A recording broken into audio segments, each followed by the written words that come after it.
Hello everyone. Today we are going to learn about the mega marketing. The term mega marketing is coined by the Philip Kotler in the year 1986. Basically, mega marketing is beyond the buyer. देखो mega marketing क्या होती है it doesn't only consider the consumer but also consider the third party. Okay, the third party may be the influencer or the blocker of the transaction. Means the third party creates some hurdles between the buyer and seller. So in that type of marketing where we influence the third party so that we can easily make contact directly to the consumer, that kind of marketing is called the mega marketing. देखो mega marketing क्या होती है कि सिर्फ consumer और buyer के लिए नहीं होती है. जो थर्ड पार्टी कंज्यूमर और बायर को इफेक्ट कर सकती है, उनको किस तरीके से कंट्रोल करना है, उसके बारे में होती है. फॉर एग्जाम्पल, यहाँ जो आपको क्वेश्चन आ सकता है वो आपको ये क्वेश्चन पूछा जा सकता है. The third party is related to the what kind of marketing, so the answer will be mega marketing. तो यहाँ जो थर्ड पार्टीज होती हैं, लाइक द थर्ड पार्टी कौन सी हो सकती हैं? लेबर यूनियन हो गई, कल्चरल इंस्टीट्यूशंस हो गए, रिफॉर्म ग्रुप्स हो गए, बैंक्स हो गए, गवर्नमेंट हो गई. ये सारी की सारी थर्ड पार्टीज होती हैं जिनका एक कंपनी की वर्किंग में या ऑर्गेनाइजेशन में डायरेक्टली या इनडायरेक्टली इंटरेस्ट होता है. Okay, that is the third party. For example, अब एग्जांपल लेते हैं हम.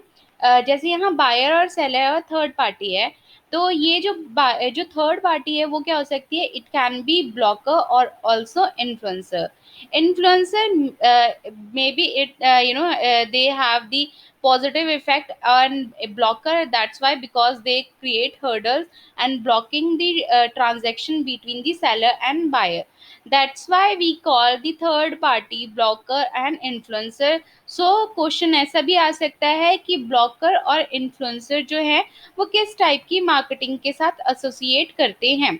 तो आंसर अगेन है आपका मेगा मार्केटिंग. एग्जाम्पल की तौर पे जाते हैं. देखो बात है 1977 की, जब इंडिया गवर्नमेंट ने क्या कर दिया था, इंडियन गवर्नमेंट ने पेप्सिको कंपनी को इंडिया में वर्किंग करने से मना कर दिया गया था. ठीक है, तो आपने देखा, आप जैसे स्लाइड में देख रहे हो, पेप्सिको क्या है? सेलर है, और इस साइड देख रहे हो आप हैं बायर. बीच में क्या है? इंडियन गवर्नमेंट, जो इन दोनों के बीच को, इन दोनों के कम्युनिकेशन को क्या कर रही है? ब्लॉक कर रही है. क्यों? क्योंकि जो पेप्सी गवर्नमेंट है वो परमिशन ही नहीं दे रही थी पेप्सिको कंपनी को कि वो इंडिया में वर्क कर सकती है. इवन पेप्सिको कंपनी ने बहुत से ऑफर्स रखे थे कि अगर आपकी सॉफ्ट ड्रिंक्स भी हम क्या करेंगे, फॉरेन कंट्री में एक्सपोर्ट करेंगे, बट उन्होंने परमिशन नहीं दी. After 3 years, after the various controversial situation, they got the permission. So here the third party is the government and he influence all the process. तो इसी को कहा जाता है, क्या कहा जाता है? Mega marketing. तो आपको इसी तरीके से क्वेश्चन पूछे जा सकते हैं. एक और एग्जांपल लेते हैं हम. आपने देखा होगा, नाउ आगे पहले करते हैं उसके बाद एग्जांपल लेते हैं. Now the two P's of mega marketing. जैसे हमने कहा, हमने 4 पीस के बारे में पढ़ा है, प्रोडक्ट, प्राइस, प्लेस, प्रमोशन. तो क्वेश्चन ये आ सकता है कि वो 2 पीस कौन से हैं जो मेगा मार्केटिंग के साथ रिलेट हैं. तो वो 2 पीस हैं, power and public relation. Power can be power of the state, technical power and legitimate power.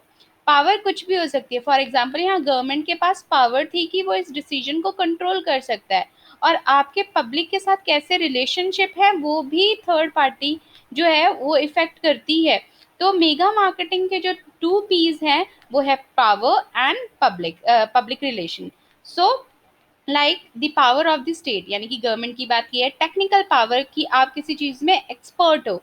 Legitimate power means कि आपके पास बहुत ही इंपॉर्टेंट पर्सन के कॉन्टैक्ट है जो आपके बिजनेस को आगे हेल्प करेंगे. तो ये हैं 2 Ps that are associated with the mega marketing. And again these 2 Ps are given by the Philip Kotler.